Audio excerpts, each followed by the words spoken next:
Hello everyone and welcome back to another live stream with me, Grizzly. This is Grizzly True Crime, and today we're going to discuss a little bit of the backstory of Donna Adelson because she is on trial. Her trial started with jury selection on August 19th of 2025. It's still ongoing and could still go on the whole of tomorrow. There might be opening statements by Friday, which we will see if that happens or not. Whenever it's going to be opening statements, we will be ready for this trial. Now, about a year ago, I actually did a trial prep video for you, and I'm linking that in all this coverage that I'm doing now leading up to the trial, because that one I would recommend checking out because I read through the entire probable cause affidavit for Donna Adelson, who's the fifth person now facing conviction. If convicted, she'll be the fifth person convicted in this case, right? And so go and check that out because we've done it. We've read through it, and her one is very interesting as well. Each person obviously had a probable cause affidavit, and while they mentioned in each other's as time has gone on, I found that PCA very interesting. Texie Jen said, thank God this case feels like it's been going on forever. I mean, dates back to 2014 when Dan Markel was murdered. And so today we're going to get into a little bit of sort of a different look at it, a different timeline that I just wanted to cover with you, just so that we know who the heck is this lady now? Who's this lady on trial? Because I think there's so many, key players, characters, witnesses in this case that sometimes I feel like the victim gets lost in all of this. So one, this is all about justice for Dan Markel and for his family, right? And two, I think looking at each individual person, especially now, looking at who the heck is Donna Sue Adelson? Like, what did she do? What is she accused of doing? Why is she on trial at 75 years old? Why did it take so long to arrest her? We're going to look at all of that today. So I'm going to do a bit of a deep dive on the background of Donna Adelson, the one that's going to be on trial now. Court Lurker, you said justice for Danny Markel. Been following this since the beginning. Thank you so much for being a member for 7 months. I'm also going to actually already have linked a Court TV show that I was on yesterday if you're watching live with me. So that was on August 19th of 2025. I've been on a few times now to discuss this case, and the most recent one is linked in the description box for you. It's going to premiere later if you're watching live with me. If you're watching the replay, thank you so much for watching the replay. Welcome to all my moderators as well, and everyone. If you're local as well, this case took place in Florida. Okay, so Donna Sue Jacobs was born in Queens, New York. She went to Queens College and became an elementary school teacher. Her husband, Harvey Adelson, also grew up in New York and graduated from the University of Buffalo before earning his Doctor of Medicine in Dentistry at Temple University. Donna and Harvey got married in 1971, and they had 3 children together. So this is all very important, especially to the trial, because these 3 children are expected to potentially testify at this trial. I don't know if Charlie Adelson, who's already convicted, will actually take the stand, but they are expecting the eldest, the estranged son Robert, to take the stand, and I find that very, very interesting. I really want to see that. Beth Cooper, congratulations on your 1-year Grizzly-versary. Thank you for your support. Okay, so they had 3 children. The eldest, Robert, middle child, Charlie, and youngest, a daughter, Wendi, right? They relocated to South Florida, where Harvey opened his own dental practice, the Adelson Institute for Aesthetics and Implant Dentistry. All right, so there's a family picture. You could see on the far left would be Robert, and then the boy next to him, Charlie, when he was younger, hubby and wife, Harvey and Donna, and then Wendi, the daughter, right? Okay, so in 1986, Donna was a contestant on the game show Wheel of Fortune, which there's been quite a few defendants. Shame on shows like that. Lori Vallow Daybell was on Wheel of Fortune. There was that other guy, Tim Bleefnick, who was also on a show. I can't remember what that game show was called. Yes. So anyway, she was on Wheel of Fortune, and there she described herself as a domestic coordinator who was responsible for the activities, classes, and lessons of my son Robert, who's 16, Charlie, who's 12, Wendi, who's 10, my husband Harvey, who is in the audience, and my dog Sam. Now, what I want to point out over there, I just want to actually find it because I've got it here for you somewhere. Just hold on one second. Is how at the time, I'm sure no one would read into it, right? But it's like in hindsight and what she's accused of. There's a lot of like domestic coordinator, that sounds nice, you know, okay, homemaker, but yet she's like controlling everyone's lives, right? That's the accusation. That, my goodness, she said, I'm responsible for the activities, class, and lessons of my son, not our son, my son Robert, Charlie and Wendi, my husband Harvey, and my dog Sam. She was micromanaging the dog Sam's life too. Shame, everyone. Oh my goodness. Yeah. Stefan says, I'll call the Wheel of Fortune Wheel of Felons now. Shame. My goodness. So Harvey's career flourished, and by the late 1980s, he was running big ads in local newspapers for his new cosmetic and restorative dentistry practice, which touted free smile evaluations and new technology as seen on ABC's Extreme Makeover. He changed the name of his practice to the Adelson Institute for Aesthetics and Implant Dentistry, as he quickly made a name for himself in the lucrative business of cosmetic dentistry. So apparently let me just bring this up. Donna Adelson from Coral Springs. Let's just bring it up for us. Like this. Okay. So, and we'll make it like this so that we can just stay on that page. This is her on the Wheel of Fortune in 1986. And apparently, as I said, after Harvey had his own practice and everything, it was flourishing. They were very, very wealthy, living in Florida with their 3 kids. Florida, I want to hear all about this you. Is Donna. Well, I'm a domestic coordinator. A domestic coordinator? Yes. I'm responsible for the activities, classes, and lessons of my son Robert, who is 16, Charlie, who is 12, Wendi, who is 10, my husband Harvey, who's in the audience, and my dog Sam. Donna. F. Yes. Mischief maker. Yeah, that's it, Donna. Oh my. She knows a mischief maker when she sees one. Look in the mirror, Donna, look in the mirror, right? V. Aguilar said it's been a great 13 months. Thank you so much. And Antonio said, never heard of this case, but super excited to hear all about it with my fellow Grizzlies and best host and mods ever. Thank you so much. So yeah, it's a big case. It's been ongoing since 2014, and phew, there's already 4 people that have been convicted. Donna could be the 5th. Will there be more after that? That's always a question people ask, right? Diana Banana, domestic micromanager, right? So the family bought a 5-bedroom home in Coral Springs, Florida. Harvey had a tennis court built into the backyard when Robert, their eldest son, expressed interest in playing tennis. So that just tells you the kind of money they had. Robert was like, Dad, I really think I like tennis. And they're like, oh, don't worry, we'll just install an entire tennis court for you. Do you want private coaches or what? Like, whoa, okay. So Donna worked part-time at the Adelson Institute as a patient care coordinator and also a front desk manager and bookkeeper. That's important for later. The Adelsons were wealthy socialites, well known in the Jewish community, with 3 well-mannered and successful children. Okay, they had like trophy children. Except the middle child, he was a little bit of a wild card. That one was a risk taker, as family friends described him. So they were members of the Reform Temple Beth Or in Coral Springs and believed their children should marry within their faith. Okay, so then over the years, Donna Adelson took control. This is a quote from an article that I've linked in the description box as one of my sources. I think it's from the Miami Herald, and it's one of the family friends who was actually a gynecologist who made a lot of commentary on what he observed knowing them, right? Stefan's like, well, they were well mannered. So over the years, right, she took control of all aspects of her children's future, pushing them to become successful, overseeing their schooling, organizing their playdates, sending them to summer camp, shuttling them to and from their extracurricular activities. Son Robert, in a podcast about the case, said that Donna Adelson and sometimes Harvey even signed off on who they dated. Also important, because one could say, but that's a very dedicated mother. Like, she's driving her kids around, going to extramural activities. She wants the best for her kids. She wants them to be educated. That all sounds great, but all of that took a very ugly turn later, especially when all the children grew up.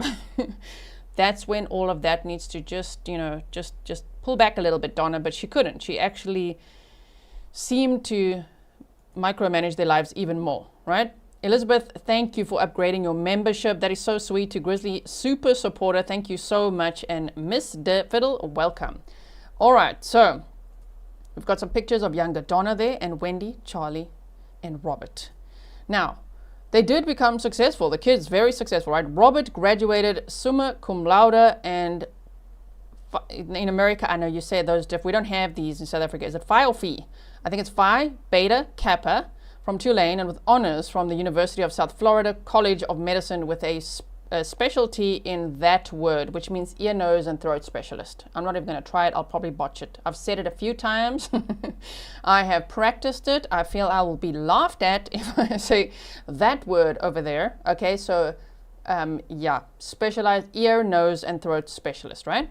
Charles, or Charlie, received a bachelor's degree in micro and molecular biology from the University of Central Florida in 1999 and a degree in dentistry from the Nova Southeastern University. He later became a periodontist in his father's practice. Wendi completed peace and conflict studies at Brandeis University and graduated magna cum laude in 2001. Then she got her master's at the University of Cambridge and then went on to get her law degree from the University of Miami in 2006. So all of them very educated, great, academic history, and yeah, by all means successful. Welcome, Silly Rabbit. Okay, so this is important because we need to know who's the lady on trial and who's her pride and joy, and what lengths would she go to have her kids in her life and her grandkids. So Robert, the eldest, fell in love with an Indian American woman who practiced Hinduism and was also a doctor, which Robert said caused his parents to threaten to disown him. So obviously they wanted him to marry a nice Jewish lady. Like, what are you doing, Robert? Why are you falling in love with this other doctor? So that wasn't nice. But, he caved eventually. He decided to comply with his parents' wishes. And then he married a Jewish lady, Deborah Wallenstein, in March of 2004, which Donna and Harvey proudly announced in the South Florida Sun-Sentinel. Wow. So there's the little engagements announcement. They were just so proud. Donna was like, there you go. Yeah, just drop that girlfriend. That was inappropriate. Marry a nice Jewish lady. And so he did, and he was extremely unhappy, and they got divorced within 4 months. Shame. The poor lady as well. I feel sorry for Deborah Wallenstein as well, because, yeah, I think it may have been inauthentic of a relationship from the start, short-lived. Why? Because Robert wanted to be with the lady that he fell in love with, that Donna did not approve of. So anyway, that marriage ended very quickly. They divorced by July of 2004, and then Robert immediately reunited with the love of his life, Dr. Haritha Chalapali. And so the Adelsons actually decided, oh, fine, we'll attend the wedding, And so they tried. There's a couple of pictures, they're very blurry though, of pictures of Donna there at a Hindu-themed wedding. She seems to have tried her best, but it didn't last long because she just pulled up her nose at all of it eventually, and it's like, Donna's continued disapproval of this marriage contributed significantly to Robert's estrangement of the family. So not only was Robert extremely unhappy with how his mother, and maybe father, they don't talk much about Harvey, but how his mother was treating his wife and the love of his life, who he had 3 children with. So Donna had some grandkids from her eldest. Donna didn't like it because she wanted him to be with a Jewish lady and make Jewish grandkids. So guess what? Robert and his wife moved to upstate New York. They got away. Remember, the family's from Florida, right? South Florida. Robert said bye, and he is estranged from the family. And that's why I say, oh my goodness, looking at the witness list, which is available in this case. Wow, it's not always, right? He's a potential witness in this trial. He has never testified at any of the other trials before. Can you imagine if he's going to be there and spilling all the tea about his mother, Donna? The dynamics of the family dynamics, how she couldn't stand Wendy's husband, who's the victim in this case, and all of that, right? My Alicia Jade, thank you for upgrading to Grizzly Super Supporter. That is so sweet. All right, so Donna allegedly showed little interest in Robert's 3 children, focusing her grandmotherly energies instead on Wendy's sons with Dan Markel. So she's like, whatever. Eldest son, that's a write-off. Charlie, oh, he's a player. He's just playing the field. He's just running around being maestro. His number plate was literally maestro. He was a show off and all of that. Like, it seems like Donna never really had hope that Charlie would, you know, produce any grandkids that she could be like, yeah, those are my grandkids. But actually later he did have a child, so we'll talk about that later. But the point is, she was like, I'm focusing on Wendi. And so Donna was helping,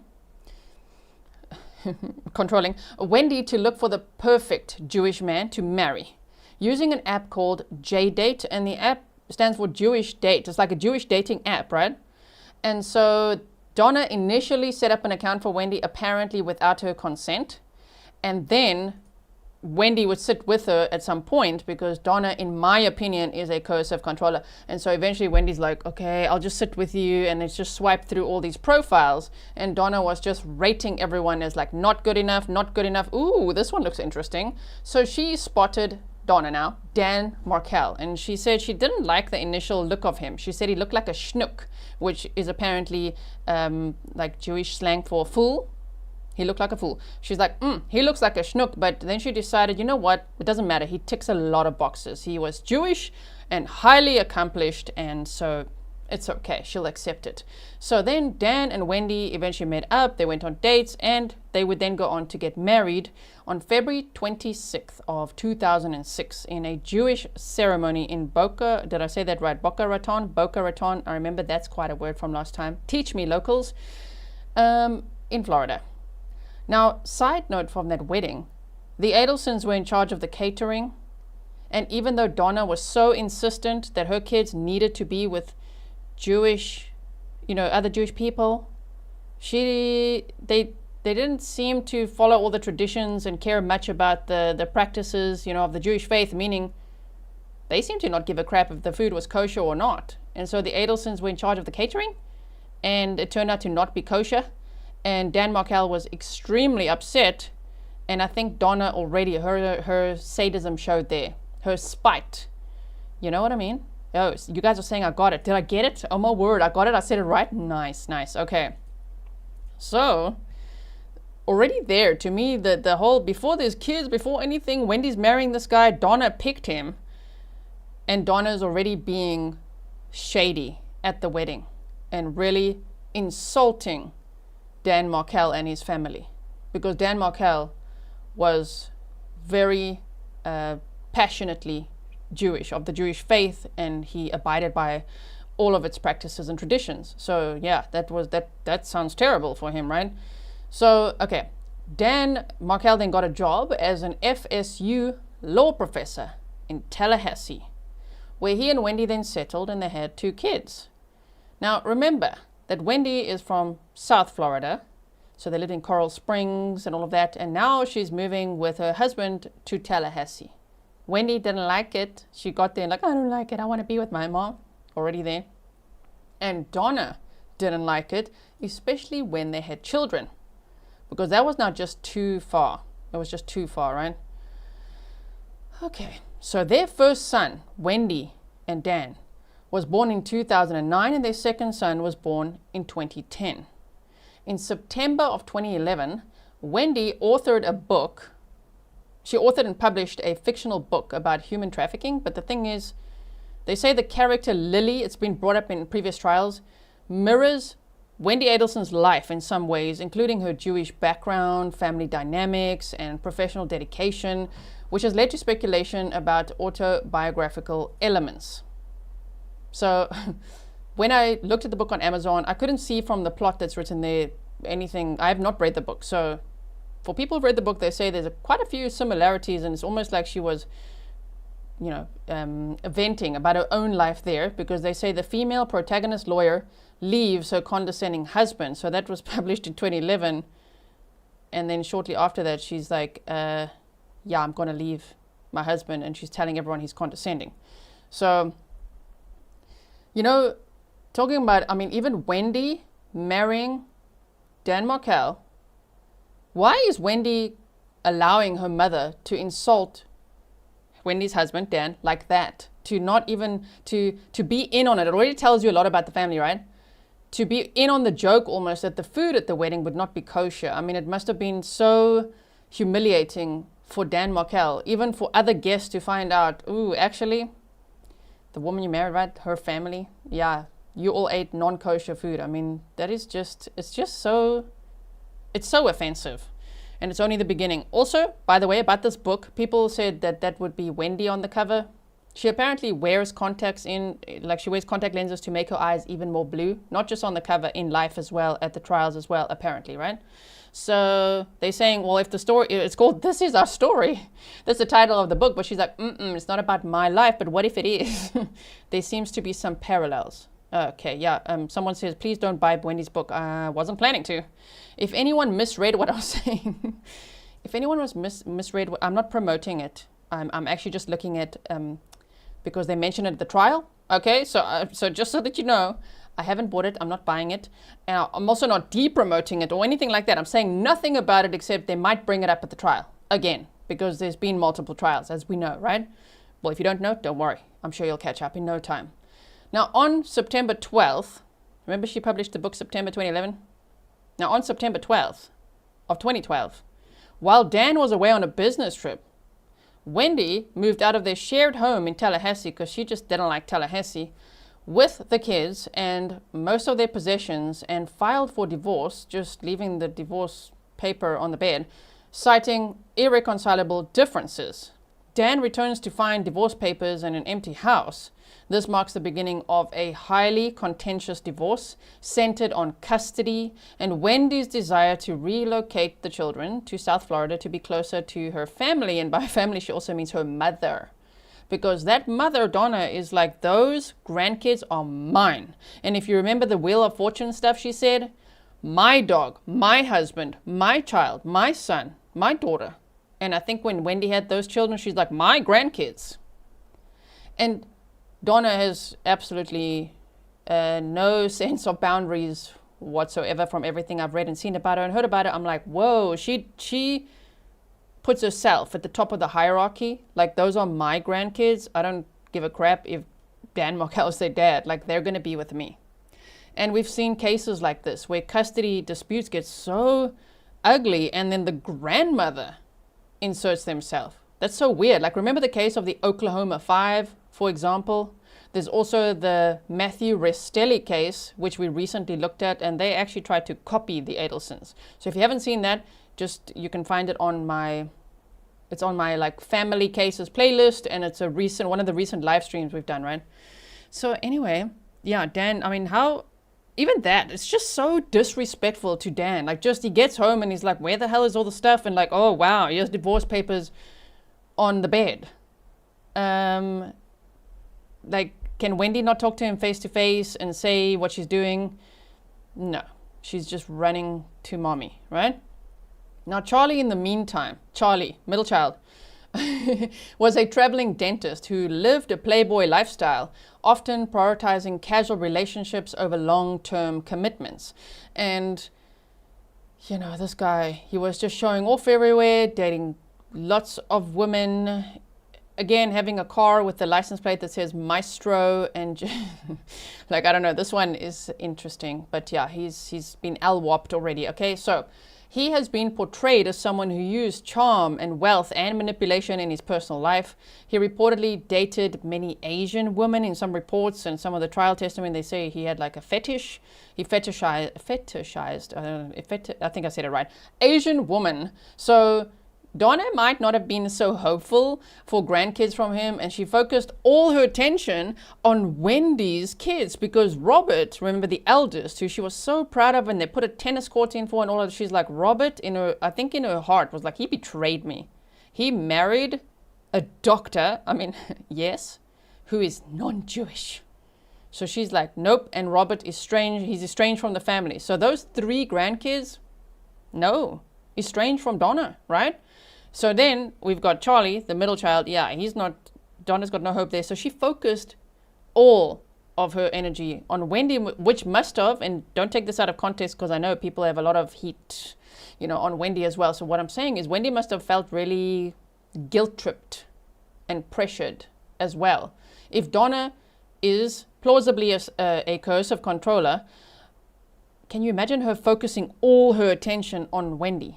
And you can hear from some of the calls, we don't have time to listen to everything now, when she speaks about Wendi, she's almost like the audacity of Wendi to not just drop everything and just run over here and do this and this for me and all of that, right? So, Charlie dated June Umchinda, who said that he actually joked about Hitmen. He had this running joke about getting my sister, I could either buy my sister a Hitman, but you know what, a TV's cheaper. And he told that really bad joke over and over again to so many people that multiple people have taken the stand and like, yeah, we heard that joke. Even one of Wendi's ex-boyfriends after Dan had been murdered, even that boyfriend heard about it. He's like, yes, Charlie made the joke all the time. Like, oh my word. And he's joking about it. He's pretending to be the most gangster dentist of all time. He said he's got gang ties and all sorts of things. So yeah, he was just trying to be all player and all like, I'm a gangster, I'm such a badass, and look at everyone I mingle with, making really bad jokes.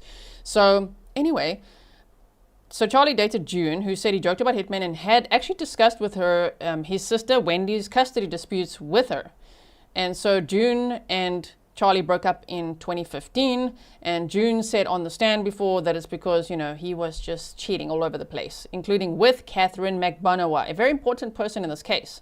So he dated Katherine Magbanua, a dental hygienist, in 2013, while she was separated from the father of her two children, Sigfredo Garcia. Okay, so the top right picture is Charlie Adelson with Katherine Magbanua, and then the bottom picture is Katherine Magbanua with the father of her two children, so her ex, which is Sigfredo Garcia. And there we have the link to eventually to the hitman, okay, is Katherine Magbanua. She's the intermediary between the Adelsons and the hitman, okay? So, on June 20th of 2013, a judge denied Wendi's motion. Remember the contentious divorce she's going through with Dan Markel? She was filing motions to relocate the kids to South Florida so that they could be around their grandparents, because Dan Markel and his family don't count to the Adelsons. So Wendi wants to up and leave with the kids and just live in South Florida, near to her mother and father, near to her brother, Charlie. The other brother's estranged. And so she files a motion to relocate the children to South Florida, and the judge denies that, ruling in favor of joint custody and maintaining their primary residence in Tallahassee to support stability and Dan's involvement. And Dan Markel was a lawyer, remember? And he was a FSU professor. He was a lawyer. So the thing is, he's going to fight hard for his kids. And my heart absolutely breaks in this case because Dan Markel, he loved his two boys. He would do anything for his two boys. He was fighting hard for them to have joint custody, to have them close to him. He said all he wants to do is tuck them in at night. And so, knowing that he loved his job, that's why he was in Tallahassee, very passionate about that as a professor of law, and then loved his kids, and he got killed because what? The allegation is because Donna wanted her grandkids, his children, closer to her.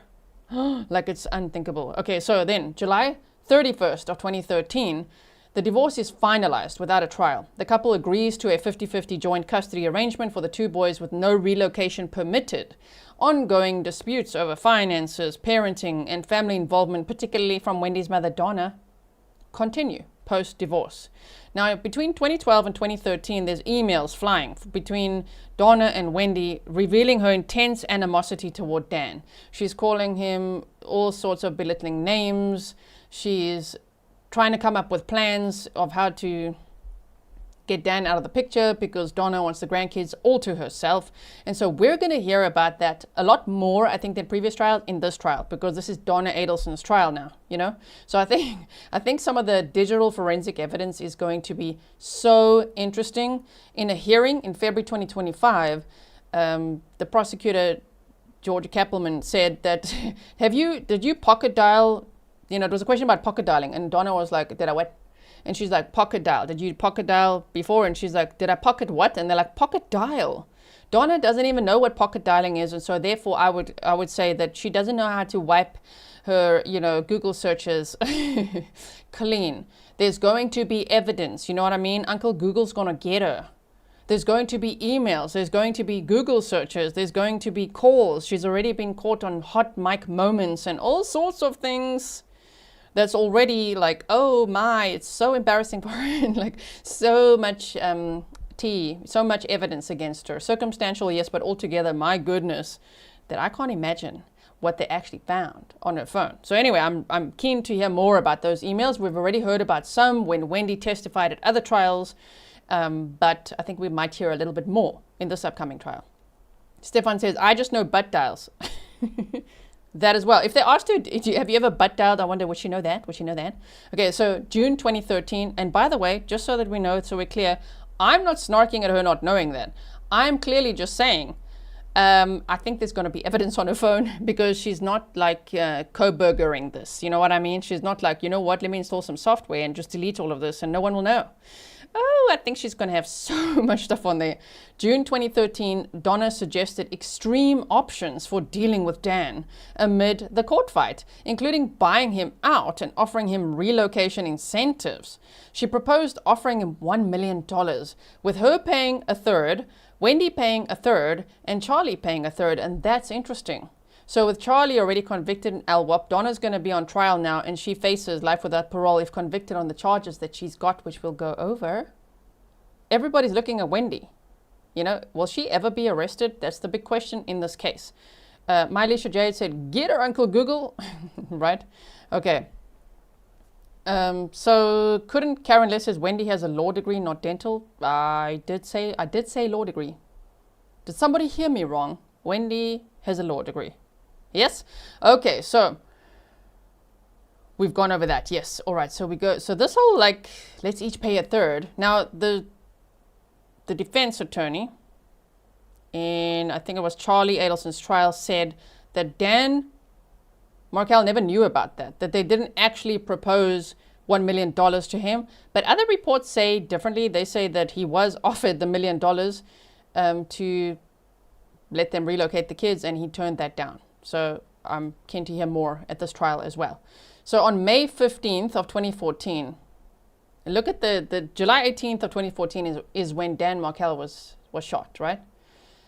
And so, wow, May 15th, just 2 months before that, Dan Markel files a motion to limit Donna Adelson's unsupervised access to her children, citing her disparaging remarks about him in their presence. Example, calling him stupid or mean and saying that he's taking away their sunshines and all of that. And this now escalates family tension. So he's saying, no more will Donna Adelson have unsupervised access to my children. That's what he said.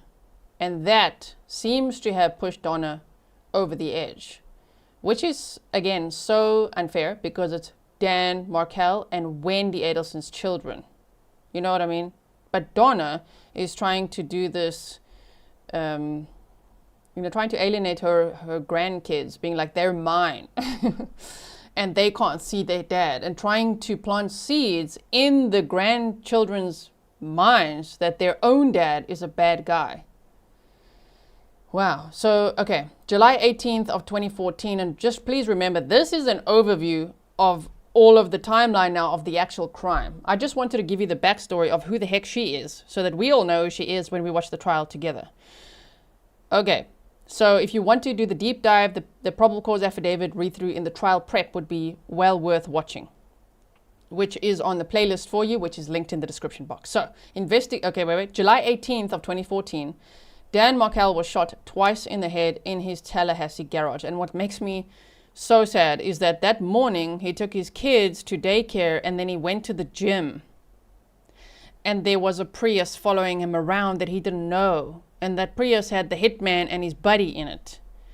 And they had been hired by the Adelsons. That is why Katherine Magbanua and Charlie Adelson have already been convicted and sentenced to life without parole. The connection is absolutely there. This is just yet another Adelson on trial. And they say she's the matriarch, the mastermind, and all of that, right? And so he took his kids to daycare, and then he went to gym, and then he went home to shower, and then he was shot in his garage. And he was actually on the phone at the time and said to the person on the phone, look, I'll call you back. I see a car that I don't recognize. And then he was shot while on the phone. That person heard that and was like, what is going on? And a neighbor came out, and we've gone over those details before, and called 911, and he died several hours later, I think between 9 and 14 hours later. The neighbor came running out because he heard shots, he saw a car speed away, and he's like, wait, what? And he found Dan Markel still alive in his vehicle, but like groaning from the pain of being shot in the head twice. And what did Dan do besides fight for his children, and for his job, which he loved?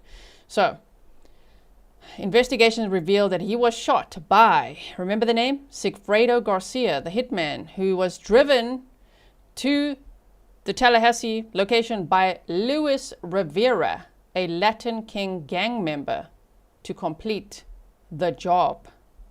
So, Kate says, I watched the PCA video, a much shyer G than now. Was I shy?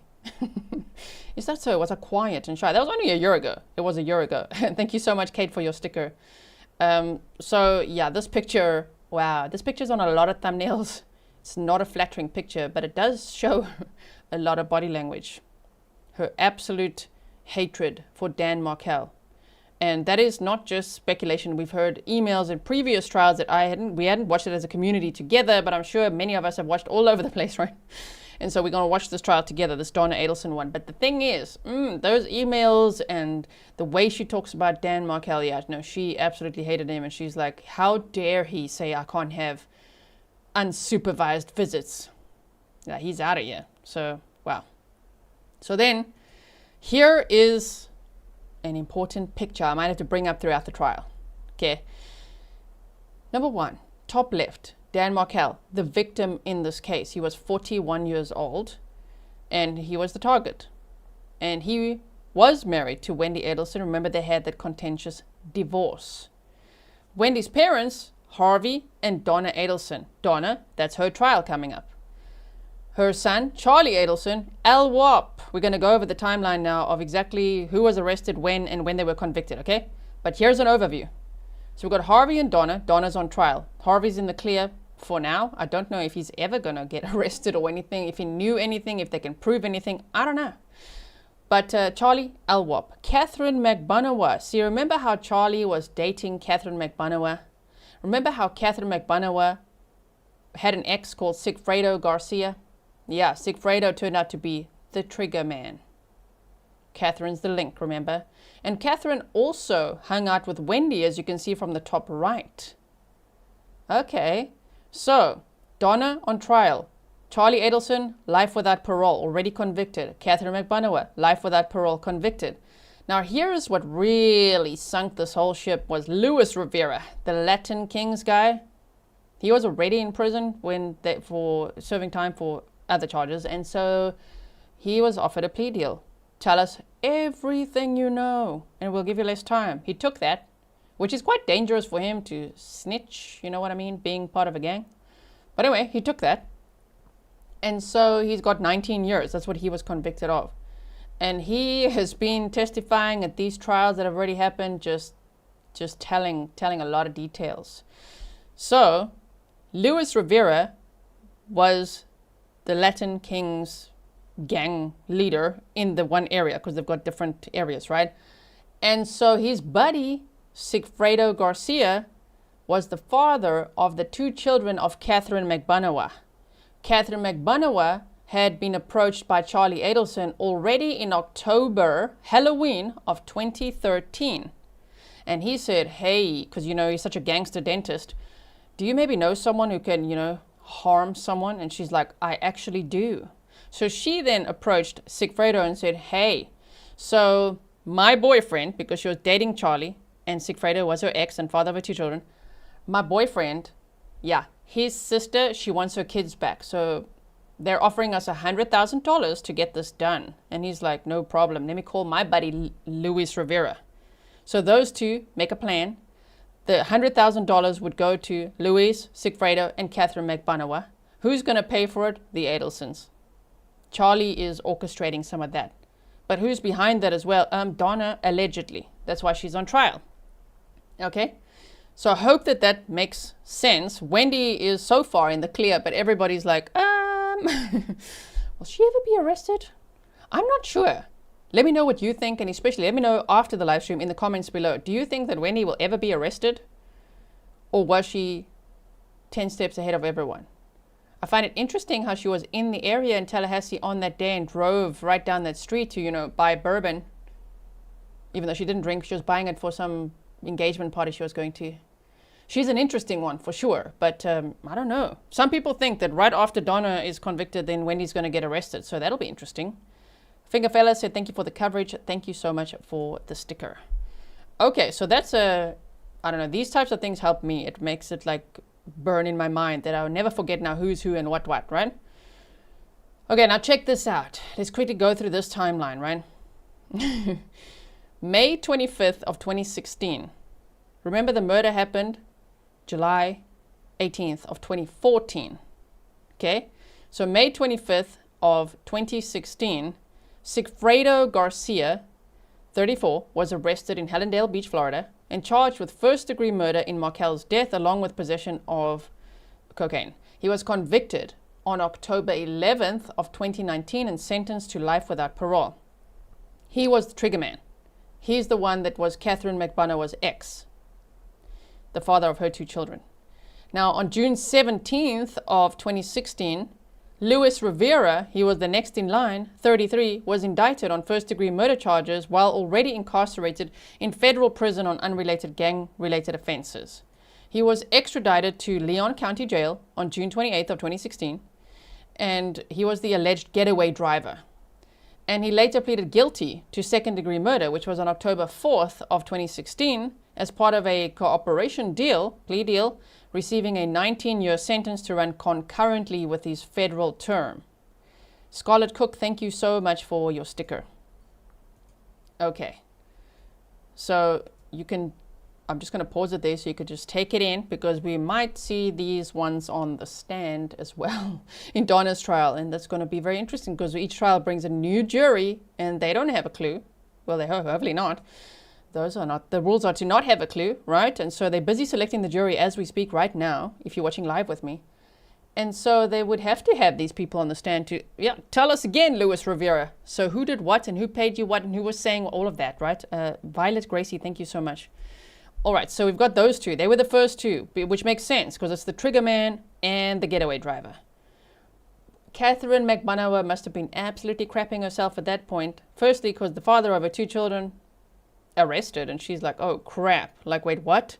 So on October 1st of 2016, Katherine Magbanua, 31, was arrested in Broward County, Florida, and charged with first-degree murder. She was accused of serving as an intermediary between the Adelson family and the Hitmen, Garcia and Rivera, whom she connected through her relationships with Garcia, the father of her children, and Charlie Adelson, her ex-boyfriend. May 27th of 2022, Katherine Magbanua was then convicted. So that took some time, hey? It took some time. And you know what's so crazy? They offered her a plea deal to then testify against Sigfredo Garcia. And she declined the plea deal. She went on trial with the father of her 2 children, with Sigfredo Garcia. He was convicted. She had a mistrial declared. The jury hung for her, and so she had to have another trial, and she had another one and was convicted on May 27th of 2022 of first-degree murder, conspiracy to commit murder, and solicitation to commit murder in her retrial after the 2019 mistrial. And then she was sentenced to life without parole on July 29th of 2022, plus 2 concurrent 30-year sentences for other charges. Like, oh my word, like, she was probably scared to take the plea deal and testify against the father of her 2 children, the trigger man, the hitman, and all of that. And maybe she felt guilty, but damn, like being like, I'm not going to take your plea deal. And she cried her ass off. If you go and look at you know, when the verdict came in and then her sentencing, it's like she can't believe, she really didn't think that she would actually get convicted and sentenced to life without parole. That is wow, you know. So that would be then Luis Rivera, the Latin Kings guy, the getaway driver, 19 years. Sigfredo Garcia, life without parole. Katherine Magbanua, life without parole. I wonder if at that point the Adelsons were like, okay, well, all those naughty people have been arrested. It's no longer a problem. They're coming for you. Beehive said, many thanks, Grizzly, and all your mods. Thank you so much. Okay, and so here we go. Let's now look at the next arrest. So firstly, in 2017, Charlie dated a woman named Brianna Price, who then became pregnant within 6 weeks after they started hooking up. At the time, she worked as an au pair, a nanny, for the children of one of Wendy's boyfriends. Okay, so Wendi had an au pair, Wendy's boyfriend, one of Wendy's boyfriends, and that guy had an au pair for his children. And Charlie Adelson came along and he's like, how you doing? So he dated Brianna Price. She got pregnant. She gave birth to a son, but Charlie initially resisted acknowledging paternity, leading Brianna to file a lawsuit against him on March 22nd of 2019 in Broward County, Florida for paternity establishment, child support, and custody arrangements. And the case was resolved, with Charlie eventually accepting responsibility as the father and paying $700 a month in child support, which, you know, she felt was way too little because he was a periodontist from a very wealthy family. Like, what the heck is going on here? So those are pictures that I only found today. I've never seen those pictures. I'm like, whoa, look at him go. Like, he looked like he was initially very into it, like very proud. And you will hear, I don't know if they'll play it at this trial. If you go and do some research, there's so much testimony to catch up on.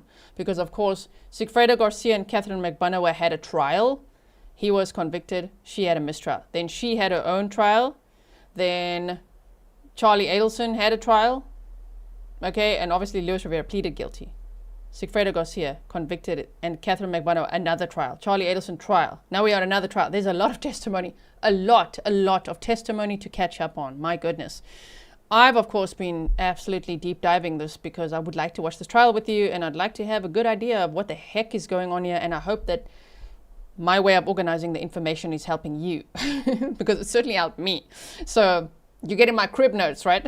So, wow, there he was, okay, and apparently paying $700 a month in child support. Some reports say he was a deadbeat dad, though he wasn't really there. But then on jail calls to Donna, post-conviction, he's like, I just really wanted to be a dad, and I can't believe this. And she's like, I know.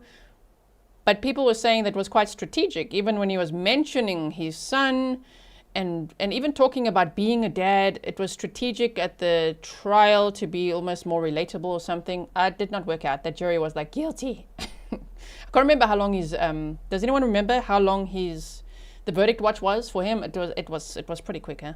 They were like, yeah, he's very guilty. So that did not help.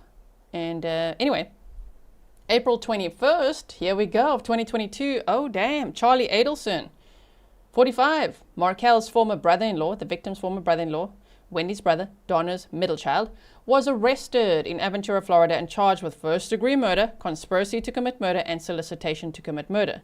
Prosecutors alleged that he masterminded the plot, motivated by the family's desire to relocate Markel's children to South Florida amid a custody dispute. Yeah, but who put that idea in his head, right? Mr. Antoine said Wendy's boyfriend was Dave. Okay, Dave? Okay, one of her boyfriends. That's what I was talking about before with the au pair, right? Okay, so Mr. Antoine said there was Dave. Okay, thank you so much. Look at that mugshot as well. Charlie, what were you up to on that day? Look at him go. So they say he was the mastermind, but I think that Donna's the mastermind, or if you go even higher up in the hierarchy, that could have been Wendi. I don't know. But she is completely innocent, never been charged or anything. Donna's been charged, as we know. And he's one of those that, he took the stand. His mother also plans to take the stand at her trial. She's already indicated that. So then on November 6th of 2023, that's an important date, Charlie was convicted of first-degree murder, conspiracy to commit murder, and solicitation to commit murder. He was sentenced to life without parole on December 12th of 2023. We watched that together. It's on the playlist. Plus 2 consecutive 30-year terms for the conspiracy and solicitation charges. This is so hectic how it's like in Florida, you know, the way that they do these charges. It's like a hitman case, you know what I mean? Like, but all these players, all these people are being charged with first-degree murder, conspiracy to commit murder, and solicitation. It's like the most severe charges and life without parole. Now, remember November 6th, he was convicted. He got a huge fright. He spoke to his mom on a jail call. And his mom, you know, they were chatting, and he's like, I couldn't believe it. I really didn't think this would happen, and I can't believe what Georgia Kappelman did. And, you know, she was just twisting all the information, the evidence and everything. He was just complaining to his mom, and Donna was all emotional and everything. And then Charlie thought the call was over. Something happened there. Like he didn't hang up because the call was still recording. But Charlie could no longer hear his mother, and Donna continued to talk. So that is called, if you just go on YouTube and you go Donna Adelson's hot mic call, you will find millions of results, so many results of that call. If you watch the Court TV show that's airing tonight, you know, on Court TV that I have linked for you in the description box, they actually play that portion. So it's the easiest way to just watch that today. So we don't have to sit here forever and ever, right? While I go over the summary of this crazy case.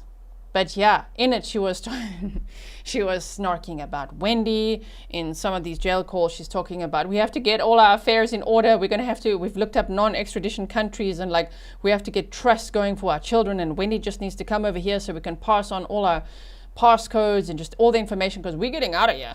And by we, she means Donna and her husband, Harvey. She's like, we're getting the hell out of here. And we have looked up non-extradition countries. Oh my word. And she didn't know it was still recording. That is so crazy.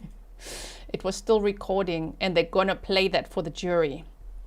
So that was November 6th when he was convicted, and then he was sentenced December 12th. In the meantime, in between those 2 dates, Donna, she tried to flee. So on November 13th, just a week after her son was convicted, she got a big fright, okay? Charlie Adelson was charged, convicted, sentenced to life without parole. Now, in between the date when he was convicted and sentenced, Donna was like, ooh, no, I'm gonna go. So she booked a one-way ticket to Vietnam for her and her husband. Now, she's already been on the stand, which I think is a practice round at some of her hearings of like, let's see how this is gonna sound, and go like, I was going for peace because we've been there before, and we've got friends there in Vietnam, and we were just going there to get away for a while. And yeah, if we needed to come back, we would. But like, yeah, right. So we can look at a little clip of that of when she was arrested, which would be this. So let's just see. On November 13th of 2023, Donna Adelson, 73, Markel's former mother-in-law, was arrested by the FBI at Miami International Airport because they were listening to the jail calls. Like, what the hell was she thinking? I'm glad she wasn't thinking, but you're really going to tell your son that? You're going to tell him all of that? I mean, the FBI is listening. They are monitoring the calls because they want to get you all, right? Esme says a verdict for Charlie Adelson came back in approximately 3 hours. Okay, yeah, it's pretty quick, huh? Pretty quick with all the charges and all the paperwork. Thank you, Esme. So she was arrested at the airport attempting to board a one-way flight to Vietnam. And then she was charged with first-degree murder, conspiracy to commit murder, solicitation to commit murder. Same charges, oh my word, as her son. And so I think she's very, very nervous, because on the call she was like, I'm not built for this, I can't do this, like there's no way I can go to prison, and like no way we're going, you know, she was thinking of taking her own life. And then she's like, no, you know what we're going to do? Get out of here. And so her she was charged with first-degree murder and all of that, yes, for alleged role in planning and funding the hit. And her trial actually started with jury selection on August 19th of 2025 and is expected to last 2 to 3 weeks. Now, let's quickly have a look at this clip right here, which is when she was arrested at the airport. Hi,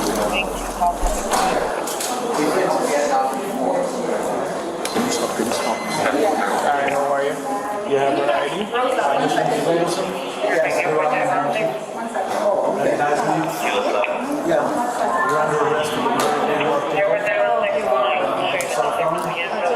Cell phone. to you. Why do I have to? Because my attorney said not to. That. Nope, not giving him my phone. What's on the phone? We haven't heard about all the things they found on the phone. This is going to be interesting at this trial. This is evidence. She's under arrest. I have to go with. I have to go. I have to go. Let me help you out. No, I have to stay. Please don't do this. Don't stay. You need to grab the bags. Take the bags. Yeah. And you need to wait outside. Okay. My husband's almost 80 years old. He can't Yeah, come I with can't. me? Please, can I go? No, you can't join me there. Oh, don't do this, please. Please. Oh, Someone's God. got to help him get home. This is terrible. You can't do this. This is insane. Go ahead, grab your talk to that Is that okay with you? You can't do it. This is insane. I think what's insane is what is alleged to have happened here, like what has been plotted. Now, I will link this for you if you want to watch the full thing, right? My goodness. But yeah, she was so busted at the airport. I think that's going to count against her quite a lot at her trial. The jury's going to be like, what? She tried to book a one-way ticket to a non-extradition country. Very interesting, hey? Okay.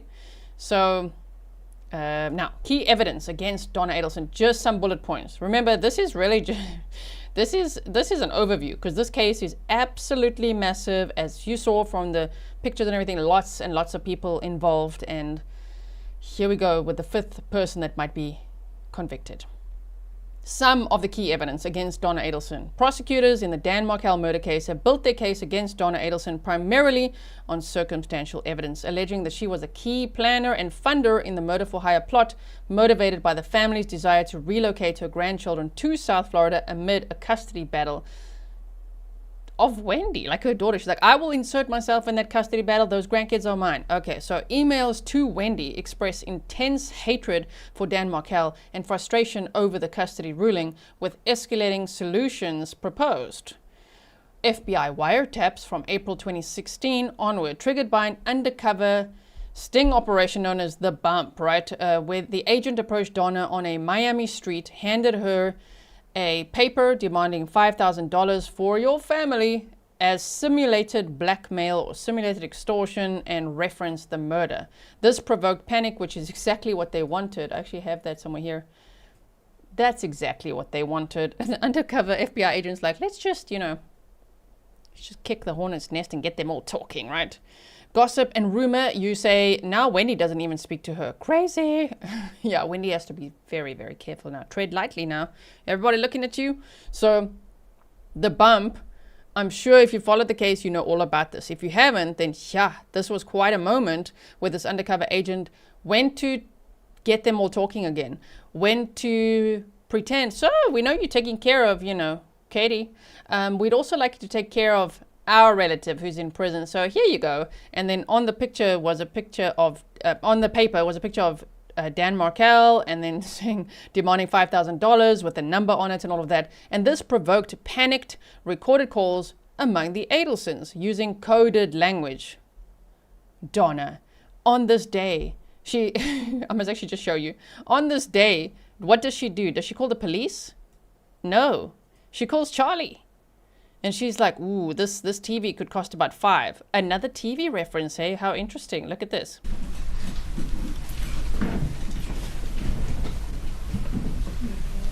Yes, please. Okay, the bump.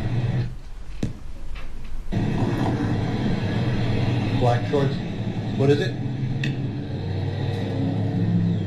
Pause it for just a moment. All right, so on the left side of the screen, we've got two different things going on here. Can you explain? Okay, wait, I'm going to play this now. I see, yeah, sometimes, thank you everyone for helping me clarify as I'm trying to relay all this information.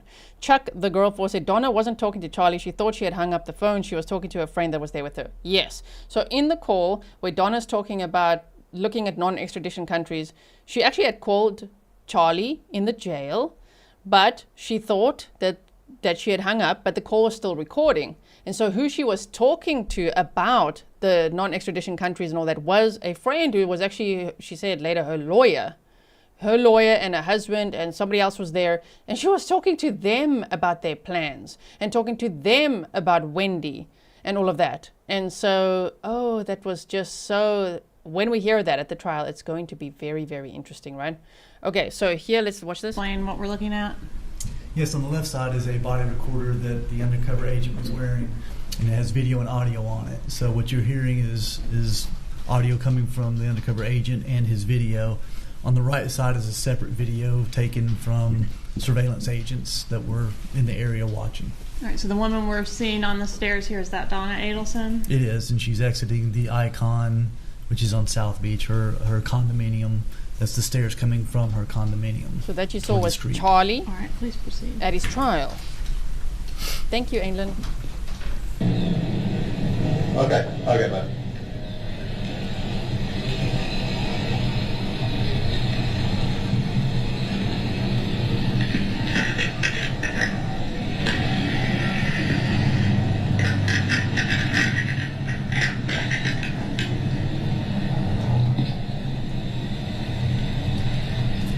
Excuse me, Mrs. Adelson? How you doing? Just want to give you this. Listen. You're scared. No, don't be scared. Listen, just want to let you know that we know that your family has been taking care of Katie and her friend Luto for quite some time after your problem up north has been resolved. And I want to let you know that my brother, he's incarcerated. He helped your family with this problem you guys had up north. And we want to make sure that he's going through some rough times. We want to make sure that you take care of what he's going through the way you're taking care of Katie and Tuzo. Well, this will explain it. Thank you. And what does she do after that? She's like, wait, what? She's not like, what? Why are you talking to me? What do you mean? What are you referencing? She calls Charlie. She calls Charlie. That's the first person she calls. And so the call patterns start, and the undercover agents got exactly the result that they anticipated, right? Now, another thing, there's so much to mention in this case. I can never get through it in one episode here. I'm trying to just get us, all on a sort of on the same page. No matter whether you've never heard of this case or whether you've been following every single minute or somewhere in between, or you're cramming like me, just trying to learn everything. I've watched lots of, testimony and bits and pieces everywhere, but never like the full trials of all the other trials. I wish I watched every single thing, because I like to do that. But there's a lot, okay? But what I wanted to mention as well is, Sigfredo and Lewis, as in the hitman and the driver, yeah, they've also got nicknames like Tuto and Tato. Oh my word. So even that, when they refer to them like, we're gonna get lost. So it's Lewis Rivera, Sigfredo Garcia, because anyway, so this wiretap evidence, they're gonna show this at her trial again. They're gonna show it. They're gonna probably play that hot mic moment, even though they obviously, her defense has tried so hard to get that evidence thrown out, saying, those were privileged conversations. She was talking to her attorney, but she was like looking up non-extradition countries and then saying that she's going to go there, and then she bought a one-way ticket, and then she was trying to go. Oh man. Then also call patterns. That's also from the bump. That's what that's called, right? This undercover sting operation. And so the call patterns start when Donna calls Charlie, and Charlie calls Katherine Magbanua, and Katherine calls the hitman, and then so the pattern goes. And then the hitman calls Katherine, and then Katherine calls Charlie, and then Charlie calls Donna, and all of that. So the call patterns are going to be interesting in her trial as well when they demonstrate that. There's evidence of over $138,000 in cash payments to Katherine Magbanua post-murder, plus the sale of Charlie's Lexus registered to Harvey, to her for $1,700, and then there's also this like washed and stapled money. I hope we hear more about. Did Donna really actually launder? Did she launder the money? Did she actually wash and iron and staple the money? We shall see. Handwritten checks were signed. They were handwritten by Donna, signed by Donna, the bookkeeper of the Adelson Institute, and for Katherine Magbanua to pay her for her work for the job. You know what I mean, and to have the money for the others. And so she put Katherine on payroll, even though Katherine apparently did no actual work for them. So remember, Katherine Magbanua was on trial with her ex, the father of her two children, and then he got convicted and she got a mistrial. Then at that point she lied. She said she lied on the stand. Next time she was on trial, she lied. after she was convicted, life without parole, she came back, she testified at Charlie Adelson's trial, and then she started telling a lot of truth, a lot of truth. So that was very interesting. Gossip and rumor said Louis is the pocket-sized one. He will testify. He will testify. And the other one is that like he's got like greenish eyes. Nice eyes, eh? So Louis is the, yeah, and he will testify. Oh, my word. So, okay. So then we've got the money. The money will link back to Donna. We've also got the jail calls post Charlie's November 2023 conviction, where Donna discussed ending her own life options, fleeing to non-extradition countries, getting financial affairs in order, and she discussed that with people in the room when she thought the call had already hung up, but it was still recording, and they have that. Oh my word, that's why they call it the hot mic, call. So there was also one call on November 7th of 2023 that captured her mentioning Vietnam plans after thinking that the line was disconnected, that one. Donna's arrest then on November 13th, and where she was arrested, the jury's going to hear about that. So there's all the planning and all the things, and then seeing, well, not only did she discuss that when she didn't know that things were being recorded, but, okay, she also actually bought a one-way ticket, and she was literally there trying to board a plane, right? If you guys haven't checked out Gossip, Rumor, and Innuendo, she's done, Kathy, a 3-part series already. Is there a 4th part coming out on this case? And if you like snark and a little bit of comedy, it's so funny. Oh my word, I was just watching the way that Kathy was telling this story, right? Oh my goodness. So Donna's arrest, they're going to show the jury the bump, they're going to show the arrest, the body cam, they're going to play the calls, we're going to hear about, the emails between everybody flying between Wendi and Donna and all of that. So at the top is the poor shame, the still granny. And I think she's really going to lean hard into that. Like, I'm just like this little granny, and I just wanted to see my grandkids, and I had no idea about any of this other stuff. Interesting. And she's already indicated she wants to take the stand. Like, damn, normally we wait, until the state rests. And then it's like, are you going to? And then they're still deciding. Oh, no, Donna's already saying she's going to take the stand. I suppose it's her best shot, but it didn't go well for Charlie. So I don't know. It's a little risky. But again, this will be the first time that potentially all 3 of her children will be testifying at her trial. Yesterday, I had a live stream where we had Josh Ritter, a defense attorney, former prosecutor, on the show, right, to help us understand Wendi's recent motion to quash the defense subpoena. So if you want to learn all about that from a lawyer, not me, a non-lawyer, I tried to repeat the words. But she basically, that motion was granted, and she will not testify for the defense at her mother's trial. But she will still be testifying for the state. And the state has given her a form of protection. Right? And so what's interesting is that Charlie has been transferred already from the one jail to Tallahassee. Okay. So he might testify. And I think he will completely try to win over the jury for his mother. I think he'll go with his double extortion narrative, even though that did not work out for him. I think he'll try. But then Robert, oh my word, the estranged son is on the witness list as a potential witness. That I need to see that on him. I need to see him take the stand. And what will he say? What on earth will he say?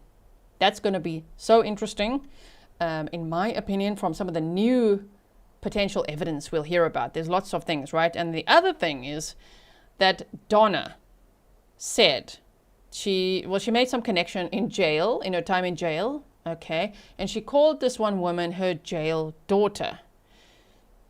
And the jail daughter has turned against her because the jail daughter has now been offered a deal. You can get less time if you testify against Donna. She's like, I'll take it.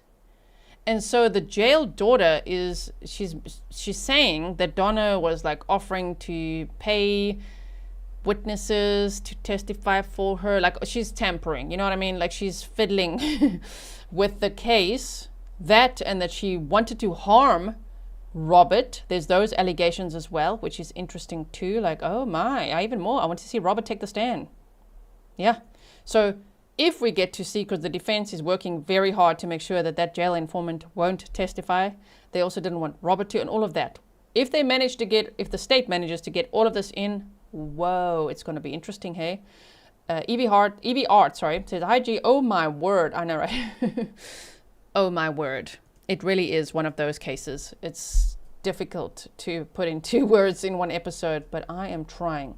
Today, my goal was to try to explain it the way that I explain it, either to the cats when they sit and listen to me, or to my husband who doesn't follow true crime. I'm like, listen, let me just sit you down and let me tell you the case. Do you understand it? At the end of it, I'm like, do you get who's who and what? So that's what I'm trying to do today, just in case anyone needed a bit of a crash course, because I needed it before this trial. Now, I really hope that there will be full justice for Dan Markel. I don't know, that means different things to different people, meaning, look, there's already 4 people that have been convicted, right? And the 5th one, Donna Adelson, is now on trial. Most people don't think that there will be full justice until Wendi is arrested. Until Wendi and Harvey are arrested. I don't know. Is that the end of the chapter or not? Or is this where it ends? I don't know.